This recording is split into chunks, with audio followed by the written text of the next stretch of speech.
Welcome to 5@5. ముందుగా ఎమ్మెల్యేల ఫిరాయింపు కేసులో వాట్ నెక్స్ట్? సుదీర్ఘ విచారణ తర్వాత 5 ఫిరాయింపు ఎమ్మెల్యేలకు ఊరట దొరికింది. బట్ మిగతా 5 సంగతి ఏంటి? మిగిలిన 5 మందిలో ఎవరిపై వేటు పడుతుంది, ఎవరు సేఫ్? ఇదే ఇప్పుడు తెలంగాణ రాజకీయాల్లో ఉత్కంఠ రేపుతోన్న అంశం. పరిణామాల్ని బట్టి చూస్తే దానం నాగేందర్పై వేటు తప్పదన్న ప్రచారం జరుగుతోంది. మరి మరో 4 ఎమ్మెల్యేల పిటిషన్లను స్పీకర్ ఎందుకు పెండింగ్లో పెట్టారన్నదే ఇప్పుడు ఆసక్తి రేపుతోంది. మరోవైపు అనర్హత పిటిషన్లను స్పీకర్ డిస్మిస్ చేసిన నేపథ్యంలో బీఆర్ఎస్ తదుపరి కార్యాచరణపై దృష్టి పెట్టింది. స్పీకర్ నిర్ణయాన్ని సవాల్ చేస్తూ హైకోర్టుని ఆశ్రయించాలని భావిస్తోంది. పార్టీ ఎమ్మెల్యేలు కేపీ వివేకానంద్, డాక్టర్ కల్వకుంట్ల సంజయ్లు ఇప్పటికే కేటీఆర్తో భేటీ అయి స్పీకర్ ఎదుట జరిగిన విచారణ పరిణామాలను వివరించారు. ఇంకోవైపు పార్టీ ఫిరాయించిన ఎమ్మెల్యేల అంశంపై రేపు సుప్రీంకోర్టులో విచారణ జరగనుంది. విచారణ సమయంలో సుప్రీంకోర్టుకు బీఆర్ఎస్ తమ దగ్గరున్న ఆధారాలు సమర్పించే అవకాశం ఉంది. మరి ఇటు స్పీకర్ నిర్ణయం, అటు బీఆర్ఎస్ సమర్పించే ఆధారాల ఆధారంగా సుప్రీంకోర్టు ఏం చెబుతుందన్న ఉత్కంఠ రేగుతోంది. సుప్రీంకోర్టు నిర్ణయం తర్వాత బీఆర్ఎస్ యాక్షన్ ప్లాన్ ఎలా ఉంటుందన్న దానిపై కూడా హాట్ డిస్కషన్ జరుగుతోంది. దీనికి సంబంధించి పూర్తి సమాచారం మా స్పెషల్ కరెస్పాండెంట్ ప్రభాకర్ అందిస్తారు. ప్రభాకర్,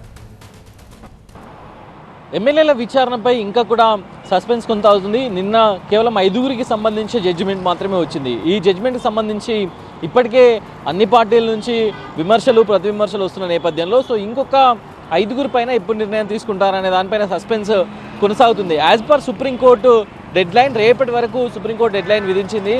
దానిలో భాగంగానే ఈ 5 ఎమ్మెల్యేలకు సంబంధించిన నిర్ణయాన్ని స్పీకర్ తీసుకున్నారు. స్పీకర్ నిర్ణయానికి సంబంధించి చాలాసార్లు వాళ్ళు రిప్లై ఇచ్చారు. ఈ 5 ఎమ్మెల్యేలు తెల్లం వెంకట్రావు, అట్లాగే అరికెప్పుడు గాంధీ, ప్రకాష్ గౌడ్, దాంతోపాటుగా గూడెం మైపాల్ రెడ్డి వీళ్ళు రిప్లేస్ ఇచ్చారు. Number of replace, number of విచారణ తర్వాత ట్రిబ్యునల్ చైర్మన్గా ఉన్న స్పీకర్ నిర్ణయాన్ని ప్రకటించడం జరిగింది. నిన్న కూడా దీనిపైన సుదీర్ఘంగా చర్చించిన తర్వాత, సుదీర్ఘంగా దీనిపైన అధ్యయనం చేసిన తర్వాతనే డెసిషన్ తీసుకున్నట్టుగా తెలుస్తుంది. ఇక మిగతా 3 సంబంధించి కూడా ఈ రోజులోగా డెసిషన్ రావాల్సి ఉంది. కాకపోతే దానికి సంబంధించి ఇంకా కొంత స్టడీ చేయాల్సిన, ఎక్సర్సైజ్ చేయాల్సిన అవసరం ఉన్న నేపథ్యంలో ఈ రోజు దానిపైనే వర్కౌట్ చేస్తున్నట్టుగా తెలుస్తుంది. ఇక ఈ 5 సంబంధించి కూడా పార్టీ మారినట్లు ఎక్కడ ఆధారాలు లేవని కోర్టు స్పీకర్ డిస్మిస్ చేసిన నేపథ్యంలోనే ఈరోజు 3 సంబంధించిన దానిపైన కూడా ఎక్సర్సైజ్ జరుగుతున్న నేపథ్యంలో ఎలాంటి డెసిషన్ వస్తుందనేది చూడాల్సి ఉంది. ఇక దాంతో పాటుగా 2 ఎమ్మెల్యేలు కడియం శ్రీహరి అట్లాగే దానం నాగేందర్కి సంబంధించి ఇంకా కూడా లేట్ అయ్యే అవకాశం అయితే కనిపిస్తుంది. ఎందుకంటే కడియం శ్రీహరి నిన్ననే రిప్లై ఇచ్చారు. దానం నాగేందర్ నుంచి ఇంకా రావాల్సి ఉంది. వీరి ఇష్యూస్ పైన కూడా అటు బీఆర్ఎస్ పార్టీ షెడ్యూల్ 10 ప్రకారం చర్యలు తీసుకోవాలి, రిప్లై ఇవ్వకపోవడాన్ని అనర్హత వేటుగా ప్రకటించాలనేది డిమాండ్ చేస్తుంది. దానిలో భాగంగానే కడియం శ్రీహరి రిప్లైకి ఏ విధంగా స్పందిస్తారు, లేకపోతే దానం నాగేందర్ ఇంకెప్పుడు రిప్లై ఇస్తారు అనేది అయితే వేచి చూడాల్సి ఉంది. మొత్తానికైతే సుప్రీంకోర్టు డెడ్ లైన్ నేపథ్యంలో స్పీకర్ తన నిర్ణయాన్ని పార్షియల్గా తీసుకున్నారు. అంటే 5 ఎమ్మెల్యేలకు ఇప్పుడు తీసుకున్నారు. ఇంకొక 5 ఎమ్మెల్యేలకు సంబంధించి ముగ్గురికి సంబంధించిన నిర్ణయం ఇప్పుడు తీసుకుంటారు. ఇక లేట్గా రిప్లై ఇచ్చిన 2 సంగతి ఏంటి అనేది అయితే చూడాల్సి ఉంది. స్పీకర్ డెసిషన్ అయితే రాజకీయ వర్గాల్లో ఎమ్మెల్యేలో నిన్నటి వరకు ఉన్న సస్పెన్షన్ అయితే కొంచెం తొలగించింది. ఇప్పుడు ఈ 3 ఎమ్మెల్యేలు ప్లస్ 2 ఎమ్మెల్యేలు అంటే మొదటి నుంచి కూడా ఒక డిస్కషన్ జరుగుతుంది. దానం నాగేందర్ డైరెక్ట్గా బీఫామ్తో పోటీ చేశారు కాబట్టి డెఫినెట్గా ఎఫెక్ట్ ఉంటుంది అని. అట్లాగే కడియం శ్రీహరి తన కూతురు పక్షాన కండువాలు వేసుకొని ప్రచారం చేశారు కాబట్టి వీరిద్దరి విషయంలో కొంత స్ట్రైక్ రేట్ ఎక్కువగా ఉంటుంది డిస్క్వాలిఫికేషన్ కోసం అనే ప్రచారం పొలిటికల్ సర్కిల్స్లో ఉంది. కాకపోతే ఇప్పుడు నిన్న 5 విషయంలో వచ్చిన డెసిషనే ఇప్పుడు మరో 3 విషయంలో వస్తుందా, లేకపోతే మరో 5 విషయంలో కూడా నిన్నటి డెసిషన్ వస్తుందా అనేది అయితే చూడాల్సి ఉంది. ప్రభాకర్, సర్పంచ్లను వేధిస్తున్నారు, మా వాళ్ళ జోలికొస్తే ఊరుకునేది లేదంటూ హెచ్చరిస్తోంది బీఆర్ఎస్. అధికార పార్టీ బెదిరింపులకు ఎవరూ భయపడాల్సిన అవసరం లేదన్నారు BRS working president KTR. Party legal cell అండగా ఉంటుందంటూ కేటీఆర్ భరోసానిచ్చారు. తమ పార్టీ తరపున గెలిచిన సర్పంచ్లను వేధిస్తే 2 ఏళ్ల తర్వాత వడ్డీతో సహా చెల్లిస్తామన్నారు మాజీ మంత్రి హరీష్ రావు. తెలంగాణలో రాబోయేది బీఆర్ఎస్ ప్రభుత్వమే అని ధీమా వ్యక్తం చేశారు. సర్పంచ్లకు ఏ కష్టం వచ్చినా ఆదుకుంటామని తెలిపారు. అధికారులు, పోలీసులు ఇష్టానుసారంగా వ్యవహరించొద్దన్నారు. పూర్తి అప్డేట్స్ అందించడానికి మా ప్రతినిధి రాకేష్ లైవ్ లో సిద్ధంగా ఉన్నారు. రాకేష్, గెలిచి ఇంకా వారం రోజులు కాలేదు, అప్పుడే వేధింపులు అనే వార్తలు కూడా చక్కర్లు కొడుతున్నాయి. నేతల వ్యాఖ్యల్ని ఏ విధంగా అర్థం చేసుకోవాలి? గ్రౌండ్ లెవెల్లో ఏం జరిగింది, ఏం జరుగుతోంది? బీఆర్ఎస్ ఇప్పటికే ఈ 3 విడతల్లో 3,994 సర్పంచ్ స్థానాలను గెలుచుకున్నట్లుగా ప్రకటించింది. దాంతోపాటుగా క్లెయిమ్ చేస్తుంది.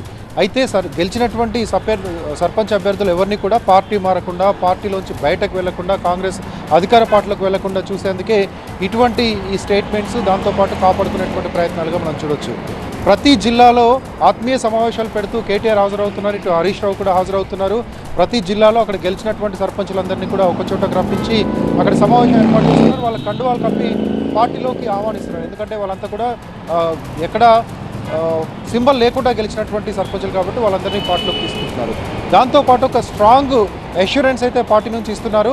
అది ఏదైతే గ్రామ పంచాయతీలకు నేరుగా రావాల్సిన నిధులు ఉంటాయో ఆ నిధులు రాకపోతే ఖచ్చితంగా కోర్టుల్లో కేసులు వేస్తాం, ప్రభుత్వమైన ఆ నిధులు వచ్చేలాగా గ్రామ పంచాయతీలకు బీఆర్ఎస్ పార్టీ వెనకాలండి ఫైట్ చేస్తుంది. దానికోసం లీగల్ సెల్ పనిచేస్తుంది.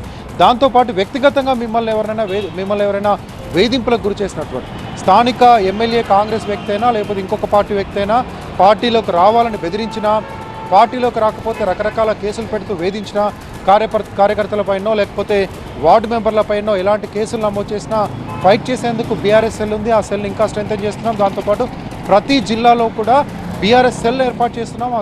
ఆ లీగల్ సెల్లో ప్రతి సర్పంచ్ తనకు వేధింపులకు గురైనా లేకపోతే నిధుల విషయంలో ఎవరైనా అడ్డుకున్నా వచ్చి పోరాడొచ్చు, ఫైట్ చేయొచ్చు. ఉచితంగా న్యాయ సహాయం అందించేందుకు బీఆర్ఎస్ సిద్ధంగా ఉందంటూ కేటీఆర్ చెప్తూ ఉన్నారు. ఇటు హరీష్ రావు కూడా ఎక్కడ ఏ సర్పంచ్ మీద ఎలాంటి వేధింపులు కేసులు నమోదైనా అక్కడికి వెళ్ళి బీఆర్ఎస్ పార్టీ వాళ్ళ తరఫున పోరాడుతుంది అంటున్నారు. ఇప్పటికీ ఉన్నటువంటి సర్పంచులందరినీ కూడా కాపాడుకునే ప్రయత్నం చేస్తుంది.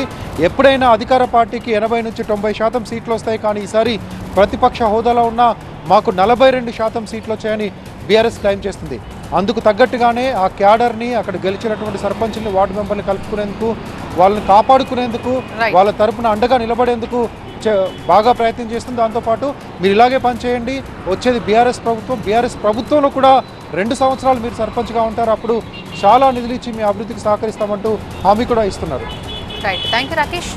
దేశవ్యాప్తంగా బీజేపీ కార్యాలయాల ముందు కాంగ్రెస్ ఆందోళన చేస్తోంది. నేషనల్ హెరాల్డ్ కేసులో సోనియా, రాహుల్ కి ఊరట లభించడంతో ఈడీ తప్పుడు కేసులు పెట్టిందంటూ బీజేపీ ఆఫీసుల ముట్టడికి కాంగ్రెస్ పిలుపునిచ్చింది. దీనిలో భాగంగానే తెలంగాణ వ్యాప్తంగా కాంగ్రెస్ శ్రేణులు ఆందోళనకు దిగాయి.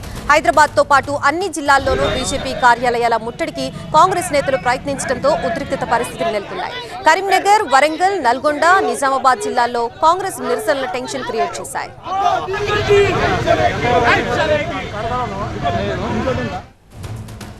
ఇదే అంశానికి సంబంధించి మనకి పూర్తి అప్డేట్స్ ఇవ్వడానికి మా ప్రతినిధి గోపి సిద్ధంగా ఉన్నారు. గోపి, కాంగ్రెస్ నిరసనలకు సంబంధించిన పూర్తి అప్డేట్స్ ఏంటి? ఈరోజు దేశవ్యాప్తంగా కూడా కాంగ్రెస్ శ్రేణులు ఈ నేషనల్ హెరాల్డ్ కేసులో ఈడీని దుర్వినియోగపరుస్తూ బీజేపీ కక్ష సాధింపు చర్యలకు పాల్పడుతుంది. రాహుల్ గాంధీ, సోనియా గాంధీని వేధిస్తున్నారు. గత 10 ఏళ్లుగా ఈ కేసుకు సంబంధించిన విచారణ కోర్టులో జరుగుతున్న ఇటీవల డిసెంబర్ 16వ తేదీన రోజు రెవెన్యూ కోర్టు ఈడీ దాఖలు చేసిన ఛార్జ్షీట్ను పరిగణలోకి తీసుకునేందుకు నిరాకరించడం జరిగింది. ఒక ప్రైవేట్ కంప్లైంట్ ఆధారంగా ఈ ఆర్థిక లావాదేవీలకు సంబంధించిన వ్యవహారాల కేసుని పరిగణలోకి తీసుకోము అని చెప్పి కోర్టు ఊరట కల్పించడం జరిగింది సోనియా గాంధీ, రాహుల్ గాంధీకి. సో ఈ దర్యాప్తు సంస్థల్ని దుర్వినియోగం చేస్తుంది బీజేపీ అంటూ ఈరోజు దేశవ్యాప్తంగా కూడా ప్రధానంగా తెలంగాణలో ఉద్రిక్తకర పరిస్థితులు నెలకొన్నాయి. ఇటు తెలంగాణలో, అలాగే మహారాష్ట్రలో, కర్ణాటక, అలాగే ఒడిశా, ఇటు రాజస్థాన్, ఇటు ఢిల్లీ, ఇటు జమ్మూ కాశ్మీర్, ఈ విధంగా అన్ని ప్రాంతాల్లో కూడా ఈరోజు బీజేపీకి వ్యతిరేకంగా ఆందోళనలు, నిరసన కార్యక్రమాలు నిర్వహించారు. ప్రధాని నరేంద్ర మోడీ, కేంద్ర హోంమంత్రి అమిత్ షా రాజీనామా చేయాలని చెప్పి కాంగ్రెస్ శ్రేణులంతా కూడా డిమాండ్ చేసిన పరిస్థితి. అయితే కేవలం దర్యాప్తు సంస్థల్ని దుర్వినియోగం చేస్తూ కక్ష సాధింపు చర్యలకు పాల్పడేందుకే ఈ నేషనల్ హెరాల్డ్ కేసుని ఉపయోగించుకుంటున్నారంటూ తీవ్ర ఆందోళనని ఈరోజు కాంగ్రెస్ శ్రేణులు తమ నిరసన ద్వారా వ్యక్తం చేయడం జరిగింది. ఈ అంశాన్ని ప్రజల్లోకి తీసుకెళ్తాం. ముఖ్యంగా నేషనల్ హెరాల్డ్ ఆస్తులకు సంబంధించి యంగ్ ఇండియా లిమిటెడ్ ద్వారా ఆస్తులన్నీ బదలాయించుకున్నారు అని చెప్పి సుబ్రహ్మణ్య స్వామి గతంలో వేసిన కేసుకు సంబంధించిన ఎంక్వైరీ అనేది ఇంకా కొనసాగుతోంది. ఇది పూర్తి స్థాయిలో ఊరట కాదు అని చెప్పి బీజేపీ చెప్తుంది. అయితే బీజేపీ ఈ వేధింపులకు పాల్పడడాన్ని నిరసిస్తూ ఈరోజు దేశవ్యాప్తంగా కూడా ఆందోళన చేపట్టారు. అందులో తెలంగాణలో చేపట్టిన ఆందోళన కార్యక్రమాలు అనేవి కొంత ఉద్రిక్తకరంగా మారాయి. సో ఈ అంశాన్ని ఇంకా ప్రజల్లోకి తీసుకెళ్తామని చెప్పి కాంగ్రెస్ పార్టీ చెప్తోంది. అయితే బీజేపీ మాత్రం ఇంకా ఇది ముగిసిపోలేదు, ఇంకా ఈ అంశం కోర్టులోనే ఉందని చెప్పి మాత్రం బీజేపీ చెప్తున్న పరిస్థితి. సీఎం చంద్రబాబు అధ్యక్షతన 2 రోజుల పాటు కలెక్టర్ల సదస్సు జరిగింది. తమ జిల్లాల్లో అమలు చేస్తున్న ఉత్తమ పద్ధతులను ముఖ్యమంత్రి చంద్రబాబుకు వివరించారు. స్వర్ణాంధ్ర 2047 10 సూత్రాలు, నైపుణ్యాభివృద్ధి, ఉపాధి అంశాలపై అధికారులు ప్రజెంటేషన్ ఇచ్చారు. సారా తయారీదారుల జీవితాల్లో మార్పు తెచ్చేలా ఏలూరు జిల్లాలో అమలు చేస్తున్న ప్రాజెక్టు మార్పుపై ప్రజెంటేషన్ ఇచ్చిన కలెక్టర్ వెట్రిసెల్విని అభినందించారు సీఎం. డ్రగ్స్ నియంత్రణపై కూడా దృష్టి పెట్టాలని సూచించారు. ఇక కడప జిల్లాలో స్మార్ట్ కిచెన్ ప్రాజెక్ట్ దేశానికి మోడల్ గా మారిందంటూ కలెక్టర్ ని అభినందించారు సీఎం చంద్రబాబు. రాష్ట్ర వ్యాప్తంగా అన్ని స్కూళ్లకు స్మార్ట్ కిచెన్ల ద్వారా ఆహారం అందించేలా చర్యలు తీసుకోవాలని సూచించారు. పూర్తి వివరాలు అందించడానికి మా అసోసియేట్ ఎడిటర్ ఈశ్వర్ లైవ్ లో సిద్ధంగా ఉన్నారు. ఈశ్వర్, కలెక్టర్లకి సంబంధించి ఆ సమావేశంలో 2 రోజుల భేటీలో ఇంకా ఎలాంటి సూచనలు చేశారు? 2 రోజుల కలెక్టర్ పాల్పనకు సంబంధించి ప్రభుత్వం 18 నెలల అధికారంలోకి వచ్చిన తర్వాత రివ్యూ చేయడంతో పాటు ఒక రీడైరెక్షన్ని కలెక్టర్లకి అలాగే ఎస్పీలకి ఇచ్చే ప్రయత్నాన్ని చాలా గట్టిగా చేసింది. ప్రధానంగా రాష్ట్ర ప్రభుత్వం ఇప్పటివరకు గతంలో ఇచ్చిన హామీలు ఎంతవరకు అమలు చేసే ప్రయత్నం జరుగుతుంది, రాష్ట్ర ప్రభుత్వం ప్రజలకు ఏం చేయాలని కోరుకుంటుంది, కలెక్టర్ల పనితీరు ఏ విధంగా ఉంటుంది, దాన్ని ఎలా మెరుగుపరుచుకోవాలని రాష్ట్ర ప్రభుత్వం భావిస్తోంది. అదే సమయంలో భవిష్యత్తులో లక్ష్యాలను చేరడానికి ఎట్లాంటి ఒపీనియన్స్తో ముందుకు వెళ్లాల్సిన అవసరం ఉంటుంది. దీంతోపాటు ప్రజలకి ప్రభుత్వం మంచి చేస్తుంది, సుపరిపాలన, సుస్థిర అభివృద్ధి, అదే సమయంలో సంక్షేమానికి సంబంధించి ప్రభుత్వం ఏ దిశగా అడుగులు వేస్తుందో స్పష్టంగా ప్రజలకు అర్థమయ్యేలాగా చెప్పడంలో కలెక్టర్లు చాలా కీలక పాత్ర పోషించాలి. కలెక్టర్లే రాష్ట్ర ప్రభుత్వం అంబాసిడర్లుగా ప్రత్యక్షంగా గ్రౌండ్లో మీరే ఉంటారు కాబట్టి మీ ద్వారానే రాష్ట్ర ప్రభుత్వానికి సంబంధించిన పథకాలన్నీ చేరుతాయి కాబట్టి మీ ప్రవర్తన కావచ్చు, మీ పనితీరుతోనే రాష్ట్ర ప్రభుత్వ పేరు ప్రతిష్టలకి ముడిపడి ఉంటాయి కాబట్టి ఆ దిశగా ముందుకు వెళ్లాల్సిన ఆవశ్యకతని ముఖ్యమంత్రి చాలా స్పష్టంగా వివరించే ప్రయత్నం చేశారు. ప్రధానంగా సుపరిపాలనకు సంబంధించి ప్రధానమైన డిస్కషన్ జరిగింది.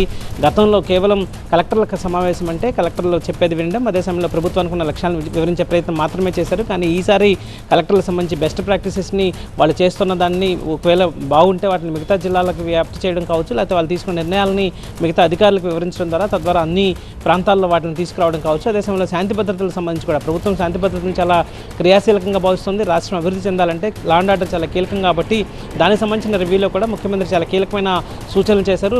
మొత్తం క్రైమ్ రేట్ 5.6% ఈ ఏడాది తగ్గినప్పటికీ కూడా కొన్ని ప్రాంతాల్లో, కొన్ని జిల్లాల్లో, ఉదాహరణకి కోనసీమ, అన్నమయ్య, నెల్లూరు, గుంటూరు, తిరుపతిలో క్రైమ్ రేట్ ఎక్కువగా ఉంటుంది. ఎందుకు అక్కడ క్రైమ్ రేట్ పెరుగుతుందో విశ్లేషించాలి. అదే సమయంలో మిగతా ప్రాంతాలకు సంబంధించి కూడా ఎక్కడెక్కడ వనరులు ఉన్నాయో వాటిని సద్వినియోగం చేసుకునే దిశగా ముందుకు వెళ్ళడానికి అవసరమైన కార్యాచరణ పైన ముఖ్యమంత్రి చాలా స్పష్టమైన డైరెక్షన్ ఇచ్చారు. విశాఖ ల్యాండ్ డిస్ప్యూట్కి సంబంధించి కూడా కీలకమైన చర్చ జరిగింది. సో దానికి సంబంధించి అక్కడ రాజకీయ జోక్యం లేకుండా 22 ఏళ్ళకి సంబంధించి కీలక నిర్ణయాలు తీసుకోవాలని అధికారులకి కొంత ఫ్రీడమ్ ఇచ్చినట్టుగా ముఖ్యమంత్రి చెప్పిన నేపథ్యం అయితే కనిపించింది. Right Eshwar, thanks for the details. ఇవి 585 అప్డేట్స్. బ్రేక్ చూస్తూనే ఉండండి టీవీ 9.